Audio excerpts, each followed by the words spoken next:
Okay, muli ay nagbabalik po ang inyong lingkod dito pa rin po sa programang Diskusyon. At ang oras natin ngayon, alas 5:17. Napakabilis po na yung ating panahon, yung oras. At yun ang binabanggit natin, swerte tayo ngayon.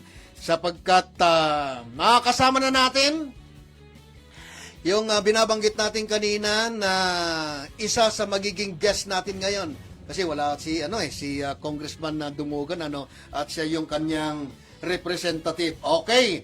Ngayon po ay makakasama natin ang kasalukuyang Executive Director ng Baguio City Community Cares Action Center. Okay. Ganda lalaki kasi ito, kaya ako ninenervyos eh. Oo. Walang iba kundi si Sir Paulo de la Cruz. Sir, kumusta ho kayo? Bumati muna kayo sa ating mga viewers po. Sir. Magandang hapon. Sir, okay. Magandang hapon po, Ka Freddy. Opo. And Ma'am Grace at ang ating pong station manager. Magandang hapon po. Ayun. Nagpapasalamat po tayo dahil tayo po ay naanyayahan ngayong hapon dito po sa Net25. Isang malaki pong pribileyo na maparito sa inyo pong stasyon, Sir Freddy. Opo. Kami naman po ay siyempre unang-unang natutuwa at nagagalak ko sapagkat nabigyan nyo kami ng ganitong oras at pagkakataon at kayo ay makasama namin, makapanayan po namin at alam namin na napakaabala yung inyong mga oras pero binigyan nyo kami ng ganitong pagkakataon para sa gayon ay makasama. Napakarami pong kaming nababalitaan na mga ginagawa po ng Baguio City Community Cares Action Center. Balita ko, itong ating itong Community Action Care Center na ito ay marami ang mga natutulungan. Sandaling muna. Kuyang Paulo, total, mas matanda ka yata sa Oo. Paano ba nagsimula itong Baguio City Community Cares po? Ito po nagsimula po nung nakaraang taon. Ang Baguio Community Cares po ay private po siya, non-government organization. Pero ito po ay in support sa programa po ng ating butihing Congressman Mauricio G. Dumugan ng Baguio. At ito po ay sumusuporta po tayo sa kanyang mga programa. Ayun. Oo. Alam nyo kung bakit na itatanong ko yun sapagkat malimit kung pagka nagbubukas ako ng Facebook, sabi ko napakaraming mga aktibidad ang Baguio City Community Cares. Itong ating pong community cares at sabi ko ay kahit sino wala silang pinipili, lalo na sa mga kayo na magsabi, sino yung mga priority ho ninyo na tinutulungan at binibigyan po ng atensyon? Opo, ang ating pong binibigyan po ng atensyon yung mga ating mga kababayan na hirap po sa buhay, na nangangailangan ng tulong, katulad ng atensyon na sa medical. At syempre po, minsan pag may kalamidad, meron po tayong binibigay na food packs. Okay. Mga nangangailangan po ng mga assistive device. Opo. Yung mga, lahat po, wala po kami pinipiling tulungan po. Basta sila'y lumapit at magbigay po ng intensyon na kailangan ng tulong. At wala po tayong pinipiling tutulungan ng ating kababayan. Opo. Marami po tayong mga kababayan na mga tinatawag nating PWD o person with disabilities at karamihan sa kanila, o hindi naman karamihan, may mga ilan sa kanila po talaga hirap ng makalakad. Una, siguro may mga sakit at pangalawa dahil sa edad. So, mayroon ba tayong naibibigay din po na tulong doon, lalong-lalo na po doon sa mga nahihirapang lumakad, Manong Paulo? Yes po, meron po tayong from the line agency sa ating po mga kasama sa government na nagbibigay din ng tulong sa atin. Kaya meron po tayong naibibigay na tulong sa ating mga kababayan katulad po ng wheelchair, crutches, walker, tsaka mga tungkod po. Grabe Oo. Alam nyo, naalala nyo po nung nagkaroon po ng isang activity po kayo. Itong huli, kailan ba yun? Ano ba yung pinaka-activity ninyo doon? At personal na nakita namin kung paano po ninyo ipinagkaloob with Congressman Dumogan, yung mga wheelchair doon sa Banangailangan. At may kasama pang baston. Yeah. Oo. Tungkod. Ayun, tungkod. Di ba? Ang galing ng sabi ko, gustong-gusto ko nga sana kako kahit papaano, makahingi rin ako ng... Matagal pa yun, Sir Freddy. Malakas pa po kayo. Hindi, ano lang yon, parang pang-alalay. Limbawa, mahilig kasi ako umakyat sa bundok, pang-alalay mo. Pero, ang masasabi natin dito, itong mga na itutulong na ito, malaking pakinabang po, lalong-lalo na sa ating mga senior citizen at may mga kapansanan. So, gaano pa kalawak? Gaano pa ang maabot ng Baguio Community Cares sa ilalim ng tanggapan ni Congressman Dumugan po, Manong Paulo? Gaano pa, hanggang saan pa ito makakarating? So, may mga ilang barangay. So, marami tayong barangay di ba? O, nasa 120, kung di ako nagkakamali. Pero, ito ba ay maaring pagdating ng panahon, marating pa niya yung mga iba't ibang mga barangay para sa ganoon ay tugunan yung pangangailangan po ng ating pong mga kababayan? Yes po, Sir Capredi. Hanggat po, kasulok-sulukan po ng mga barangay, kami po ay pumupunta, Sir Freddy. Hindi lang nagbibigay ng mga clutches, feeding program din po kami sa mga tao na talagang nangangailangan ng May marami po tayong mga kababayan din, Manong Paulo, na talagang sabi nga mo kanina, kapos sa pera, kapos sa pangangailangan, kaya mayroon silang mga karamdaman, di ba? Pero hindi nila kaya magpa-hospital. Oo. Balita ko, meron din kayong mga medical service. Ano po ba yung ipinagsiservisyo doon sa inyong medical service sa Manong Paulo? Meron po tayong mobile bus clinic na nilunsad nung nakaraang taon, mga November po yun, mga 7 araw po yun. Ating 7 days. 7 days. Oo, na nagkaroon ng dire-diretso medical. yun. Ano po, putol-putol siya. Putol-putol. Pero una, nag-umpisa tayo sa Barangay Irisan. Opo. 2 araw po tayo doon. Then, 3 araw din po siya sa Luwakan Airport. Luwakan. Sa area na po yun. Oo. Kapreddy. Then, after that, nagkaroon po tayo ng 4 days sa 3 days actually yan sa Burnham Park. Na-extend na lang po siya ng 4 days dahil sa dami po ng ating mga kababayan na nangangailangan ng attention medical. Kaya po inabot po tayo ng 4 na araw. Iyo. Nakapagsilbi po tayo ng ating mga kababayan na bigyan po ng attention medical, mga 2,800 po katao. Ready ang nabigyan natin ng diagnostic test. Aba, Opo. yung ginagamit ninyo yung meron kay bus Yeah. Yun, ano ba yung mga nandun sa loob ng bus po, Manong? Sa loob ng bus po, meron po tayo x-ray, Aha. ultrasound na may to the echo, Aha. hematology, Yun. chemistry analyzer, katulad yung Chem10 po siya, Ka-Freddy. Oo. Chem10, kompleto po siya. May Nandali muna, libre yan. libre po. Libre? Po. Oo. Then, may fasting blood sugar, yung Chem10, pag-testing po ng ating blood sugar, blood uric acid, then creatinine, Oo. blood urea, cholesterol, lipid profile, ALT, SGPT, tsaka AST, SGOT. Ba? Talaga naman, no? So, wala na akong masabi sapagkat napakarami po yung medical service na yan na ipinagsiservisyo nga po ng Baguio Community Cares Action Center. Sandali. Marami rin tayong mga kababayan na namumroblema rin po. May mga minsan mahina ang mata. Minsan po ay kailangan nila talaga ng salamin. Meron din ba kayong ganon na public service po? Noong ating nakarang medical mission sa Lagoon, sa City Camp, dumating po si Councilor Datwin, nakipag-collaborate po sa atin. Aha. Nabigay po siya ng frame ng salamin. Frame ng salamin, pero ikaw na magpapalagay ng grado ng salamin. Okay. Opo. Oo. Libre rin yun.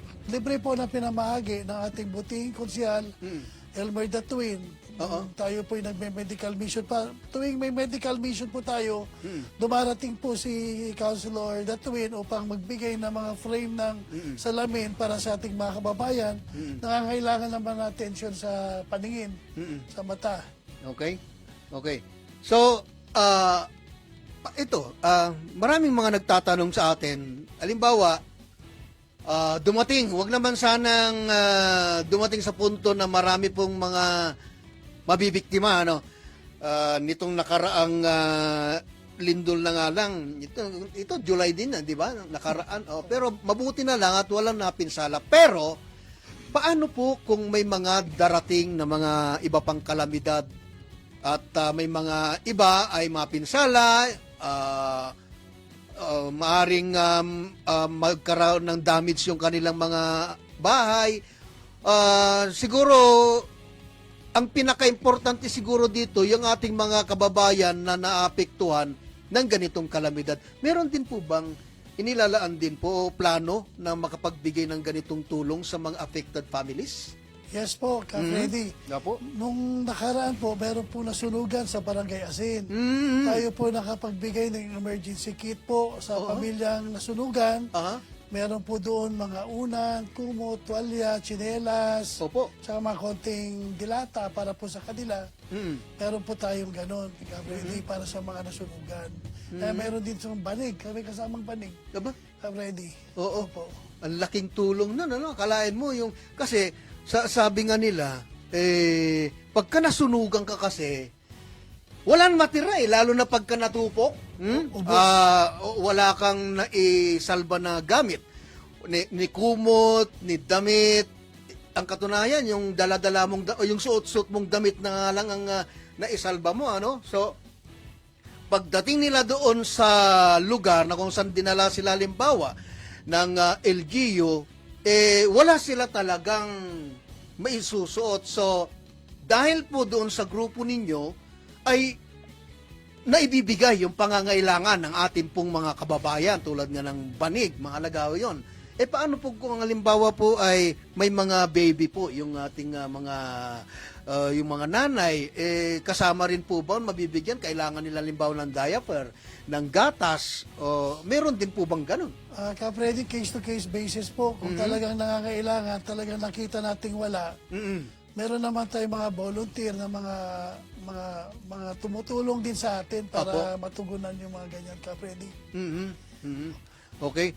So, siguro, yung ating mga kababayan, siguro, saan ba itong, meron po kayong pinaka-lokasyon dito, kung talagang kailangan nila yung tulong at wala talaga silang kakayahan na bumili ng gamot, saan po sila pwedeng pumunta, Manong Paulo?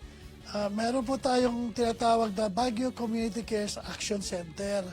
Ito po ay nasa Purok 12, Barangay Irisan po. Malapit po siya sa Barangay Hall tsaka sa Health Center ng Irisan. Meron po tayo doon, Ka-Freddy, isang container van na nakahanda po tayo. Pagdating po ng Bagyo, Sakuna, meron po tayo mga food packs na naka-ready po for disbursement sa ating mga kababayan na nangangailangan po. Ayun. So talagang wala. Siguro ito, sasabihin natin, hindi po, dapat bang dumaan din po sa dumaan din po sa, anong tawag po doon, may mga requirements na kailangan pong ipresenta bago ka mabigyan ng tulong, o paano po, ano po ang inyong basihan na dapat bigyan po ito ng tulong maliban po sa pagiging mahirap po niya? Pag talaga po yung nangangailangan, kahit middle class o may kaya ka man, kung talagang halimbawa tinamaan ka ng sakuna, wala pang panahon na makapagbili ka kaagad. Oo. Kaya ito ka, Freddy, ginawa po namin itong Action Center kasi itong Baguio City Opo. ay prone po siya sa, di ba, sa calamity. Opo. Pag bumagyo na po ng konti, nawawala na po yung mga kalsada natin. Mm. So, inisip po natin na, kumbaga, hindi naman natin mapunuan ang lahat. Pagkaroon lang po tayo ng first response ka, Freddy. Opo. Sa mga sakuna na darating, hindi man natin hinihiling kasi unpredictable po yung sakuna. Correct. Katulad ng, halimbawa, mula na ng dire-diretso, nawala na yung kalsada sa Nagilian. Correct. Nawala na yung kalsada sa Quezon at naputol na yung Marcos Highway. Pag hindi man natin hinihiling na darating po yung ganyan, pero tayo po'y handa lamang na tumugon talaga sa ating mga kababayan. Hindi man ho natin mabigyan ng lahat, pero tayo ay may first response na Yes. pang tugon lamang at habang gumagawa ang ating pamahalaan ng paraan upang makatulong, tayo po ay ready na. Itong mga katuwang ho ninyo, puro volunteer din po man. Yes po, marami po tayong volunteer staff sa iba't iba pong barangay na tumutulong po sa atin na mag-monitor ng sitwasyon po ng kanilang barangay at yun po ay nire-report po sa ating tanggapan upang matugunan po natin ang mga nangangailangan sa mga barangay. Manong Paulo, alam namin kung gaano kahirap din yung inyong pong ginagawa. Kung gaano po kalawak ang inyo pong tinatrabaho. Saan po kayo humuhugot ng lakas, inspirasyon, kung bakit po nagagawa nyo ito sa kabila ng mahirap, pero andyan kayo na handang dumamay magbigay ng tulong sa ating mga kababayan. Ito po ay pagmamahal po sa ating kapwa ka, Freddy. Yun, Ang sa sabi Paul. po, ang sabi po ng Biblia, kung naniniwala, kung kayo po ay nagmamahal sa inyong kapwa, ay nagmamahal po kayo sa Panginoon. Yun, oo. So, isang bahagi ito ng pagtulong sa ating... Masaya, di ba? Kumbaga, iba kasi yung pakiramdam nang nakatulong ka sa kapwa, tapos naisalba mo siya, hindi mo yung matatawaran eh. Katulad halimbawa nung... yun, yung mga ginagawa ho ninyo. Nakita ko kasi yung yung ngiti nung nabigyan ng wheelchair. Ang tagal na interview namin yan eh. Ang tagal din pala niyang ang tawag nito na ninanais na yung gustong-gusto niya magkaroon po noon ng wheelchair at noon lang siya nagkaroon. At sa tulong niyo pa ng Baguio Community Cares. So, doon pa lang sa ngiti ng tao na napagkalooban ng tulong, abay, malaking bagay na yun. Talagang si nanay noon, si nanay, isa sa na-interview natin, sabi niya ay talagang wala akong masabi, masaya, sarap sa pakiramdam na may mga ganito. Sana, sabi nga niya, marami pang maitulong ang Baguio Community Care sa ilalim ng tanggapan ni Congressman Mauricio Dumugan. Kaya siguro sir, panguli siguro na maaari nating banggitin, ulitin natin pagka meron pong karapat-dapat na tulungan, siguro lumapit, maliban doon sa paglapit po, limbaw napakalayo ko po, limbaw ang tawag po nito, yung paano po may mga malalayo, sino lang po ba ang dapat matulungan, yung nandito sa Cordillera o outside Cordillera, pwede pa rin po, o sino po ba yung dapat na cover nitong pagtulong na ito? Sa ngayon, syempre hindi pa po natin nasasaturate ang Baguio. Marami pa, sa mga kababayan po natin dito sa Baguio ay marami pa pong nangangailangan. Katulad ng wheelchair, halimbawa pa naubusan po kami, mag-antay po ulit tayo, then yung ipipila po natin yung mga request nyo. Yes. Kung nagkataon na meron po kami agad, mabibigyan po namin kayo agad. So pwede po kayo mag-like and follow ng aming Facebook. Ano po yung Facebook po ninyo? Para... Baguio Community Cares Action Center. Yun po, pwede po kayo mag-message po doon. Kung ano po kaya namin may tulong sa inyo, ay gagawan po natin ng paraan. Hindi man po natin pinapangako ang langit lupa, tayo po ay gagawin natin ang ating makakaya na para maibigay po ang tulong sa ating mga kababayan na nangangailangan. Hanggang kailan po ninyo gagawin yung ganitong pagtulong, Manong Paulo? Ito po ay commitment na po kasi, Kapredi. Hindi lang po ako nag-iisa dito. Marami po kaming mga kasama na mga volunteer Yes? na pare-parehas po kami ng purpose na makatulong po sa ating mga kababayan. Kahit marami po tayong kasamahan, Kapredi, na hindi rin mayaman. Ayaw ba nilang magpakilala? Halimbawa, individual po, pwede naman natin banggitin sila kung sino sila. Nandito po actually yung listahan ng kanilang mga Oo, pwede pangalan na natin, aking ano, babatiin i-acknowledge mamaya. natin sila. Pwede Opo. po? Pwede ko po sila. Yung mga pangalan po. Opo. Okay po. Siyempre, kasamang isa, Ma'am Gray Lardizabal, Winnie Colyantes, at si Jen, si Mayan, si Ma'am LB, si Ma'am Claire, si Kuya Mar, Leritana, si Kuya Noel Wakat, Kuya Ruel, si Red Bueno, si Kuya Alfonso Cacho. Oo. And siyempre, may mga kasama po tayo si Tia Amori Banganhani, si Ma'am Karen Joy Canchao, Yun. Rose Batliw, Ma'am Lia Tapang ng Asin, and Daisy Lee, Mary Jean Asel ng Luwakat, Yo. and Ma'am Madonna, Yes. Beverly Kayandag, at si Ma'am Lovely Mokay ng Yun. Barangay Irisan. Naku, talaga naman. Napakarami pala talaga Opo. ng mga tumutulong. Ito, may gusto magtanong po dito, Manong Paulo. Mayroon po bang upcoming events ang Baguio Community Cares na sa hinarap? Yes po, marami po tayong activity. Ngayon po, meron po tayong magkasunod na medical mission ulit. Kailan po? So, August 8, August 8? 7 a.m. sa Doña Aurora Elementary School. Ulitin mo ninyo yung venue po? August 8 po, sa Doña Aurora Elementary School, Aurora Hill. Okay. 7 a.m. hanggang 12 noon. Oo. So, lahat po na magkakatabing barangay, inaanyayahan po namin kayo. Yung 13 barangay po, meron po kaming binigay na mga staff po sa inyong mga barangay captains. So, pakipag-ugnayan po kayo. Pakipag-ugnayan po kayo sa inyong barangay captain, sa Yes. barangay, para makakuha po tayo ng staff, Kapredi. Kaya Opo. po tayo nag-release ng staff para mabigyan natin mabuti ng atensyon. Opo. Ang lahat ng pupunta, hindi po yung dagsa. Kumbaga, controlled lang po ito Okay. sa ating, para mabigyan natin ng atensyon. Oo. Yun naman, yung mga staff na yan, ibig sabihin nito, para maging maayos. Paging maayos ka, Fred. Pumila sila, maayos, at ibig sabihin, yung may mga staff lang ang mapagkakalooban ng serbisyo. Pero yung mga iba siguro, maghintay po kayo ng iba pang pagkakataon. Baka kayo na rin po yung susunod. Pero, ano naman po yung mga serbisyo? Katulad ba ng mga binanggit po ninyo, yung kanina? Ano po yung pangkaraniwan po na mga ibibigay po ninyong serbisyo sa ating mga kababayan po? Ano po, Kapredi, general check-up lang po ito. With General check-up. With free medicines po. Aha. Opo, meron lang tayo doon ECG. Oo. Vitamina, wala po ba? Meron po, may vitamins po tayo. Ay, ganon? Para sa mga bata at para Oo. po sa ating mga senior citizen po. Aha.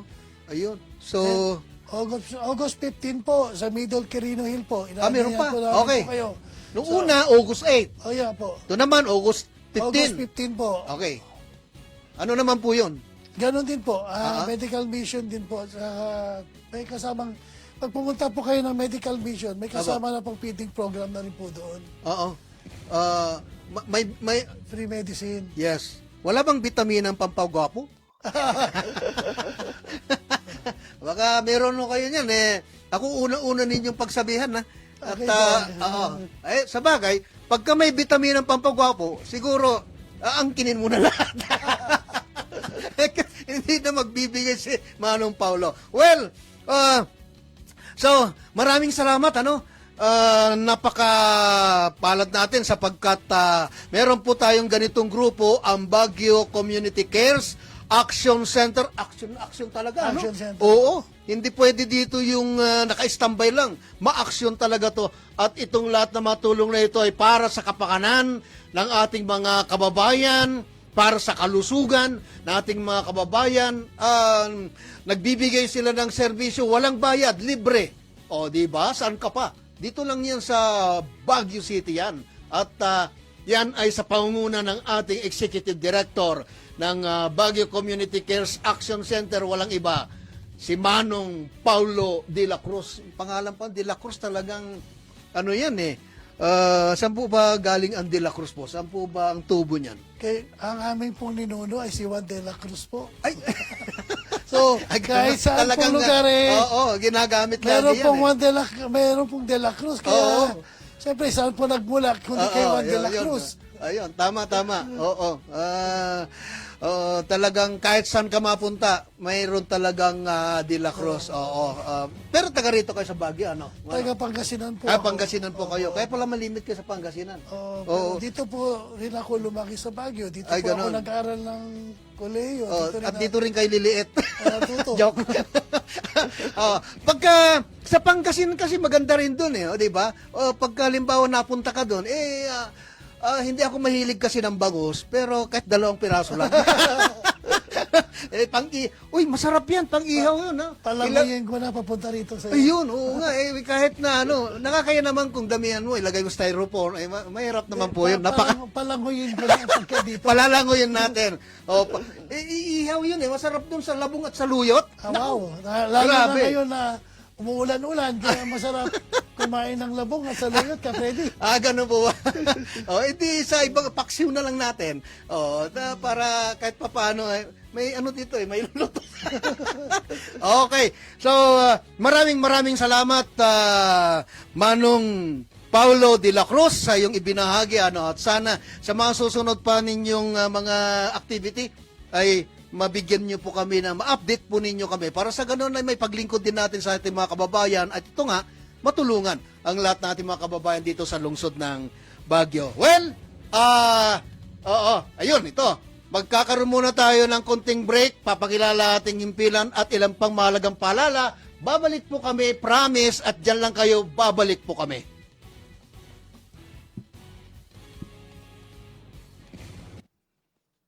Mula Quezon City hanggang sa City of Pines, mapagaspas ang agila, nagmamasid, nagbabantay, at maghahatid ng mahalagang impormasyon sa taong bayan.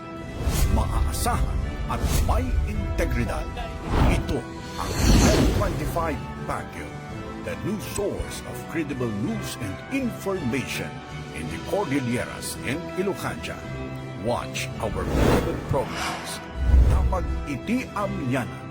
Ilocano Newscast, Lunes hanggang Biyernes, alas 12:30 ng tanghali hanggang 1:00 ng hapon. Mata ng Agila, Northern Luzon, Lunes hanggang Biyernes, alas 4 hanggang alas 4:30 ng hapon. Diskusyon, pagtalakay sa mga pangunahing isyu sa lipunan. Kasama veteranong mamahayag sa lungsod ng Baguio, si Frankie Rolyoda, Lunes hanggang Biyernes, alas 4:30 ng hapon hanggang alas 6 ng gabi.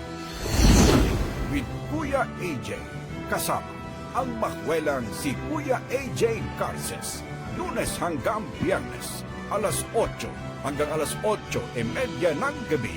At Northern Adventures, Exploring the North, tuwing linggo, alas 5 ng hapon. Ito ang bagong mapagkakatiwalaang tunay na maglilingkod sa inyo. Net25 Baguio. Matatag, matapang, matapat.